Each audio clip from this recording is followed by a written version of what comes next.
50 degrees in February, living in Iowa. You better believe I got out and did some riding. Hey, welcome into the J Gliding channel. I'm your J Glider. If you're returning, I appreciate you guys, gals, coming back. And if you're brand new to the channel, I appreciate you taking a little bit of time to check out the channel, my rides, and see what I'm yakking about today. I appreciate it.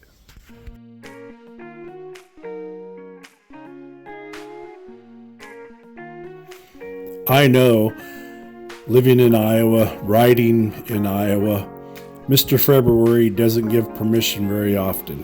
But when it gives you a 65-degree day and dry pavement, you better take it. Oh, cabin fever is a very real thing. And if you've seen my last video, you'll probably understand that.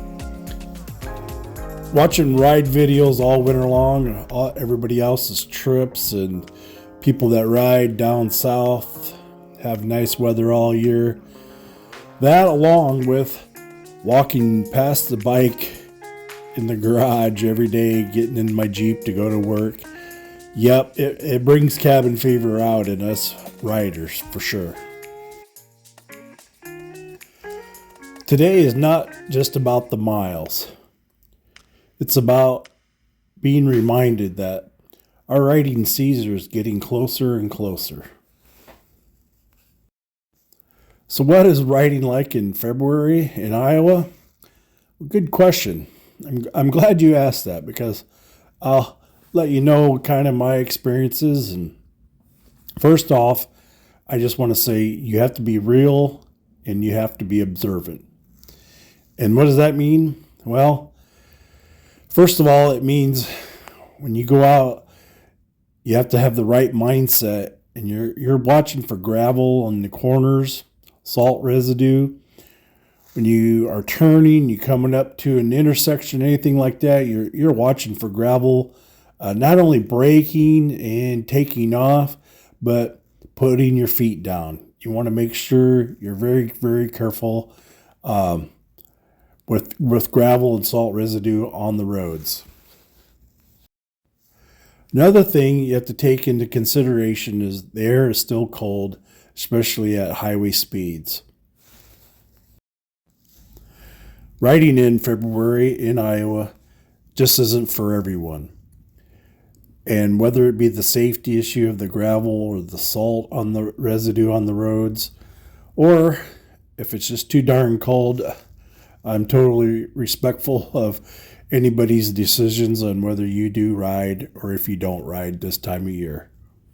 But I like to get out as often as I can. As you notice, the traffic is light and the fields are still brown, and it just seems much more quieter in February than it would in the middle of summer. Also, in the winter here, I don't have near as many bugs to wash my bike off when I get done riding. So your gear, you want to make sure you have the right thickness of gloves. If you need anything on your neck, neck gaiter or balaclava, make sure your layering strategy is appropriate for you, and you always got those heated grips as well. I don't feel you need perfect weather, but you just need to make sure you dress smarter.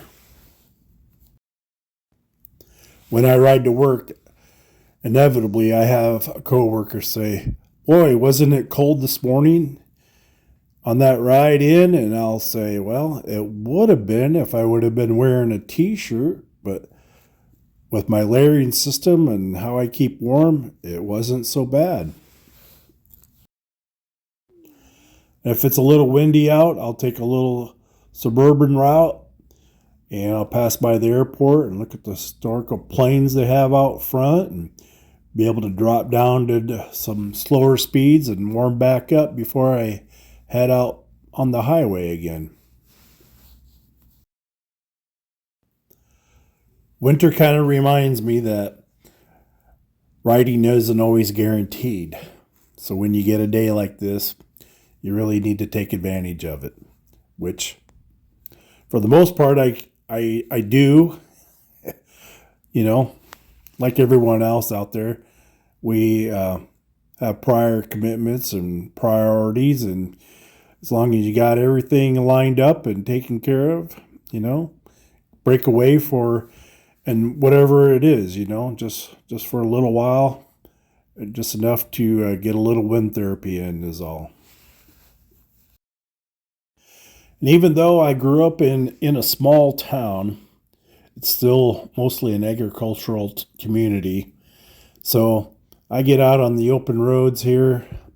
I like to look at the open farmland, uh, all the different barns. Each barn has a story of its own. And as a kid growing up and playing in many, many barns, I pass by the barns all the time and just kind of reflect on when I was a kid playing in them or when I was a teenager working in them. So, yes, I like the quiet backcountry roads. It kind of collects your thoughts and make you think of all kinds of different things of your past, and I enjoy it. So, my short ride philosophy, if you want to call it that, is well, how much time do I have? And how far can I ride? Do I have an hour? Do I have 2 hours? Do I have an hour? Can I ride 50 miles, 60 miles? I have a couple hours, Mix it up with, like I said, like you just saw, some suburban riding, some country riding, and kind of take a break and into the sun here. Uh, Felt nice and warm on the face, but to the back a little bit, it was a little cool. And as the sun hits the horizon, it does start to cool off rather quickly. And the ride still counts. It can't always be a Sturgis run. Sometimes it's just a February loop through the Heartland. With this ride being the last Friday in February at 65 degrees, I know we're getting close to spring. It's just a few more weeks, and I know riding season is coming soon. And I am not the only one out here enjoying the day on two wheels. So be careful, dress warm, and get out and ride.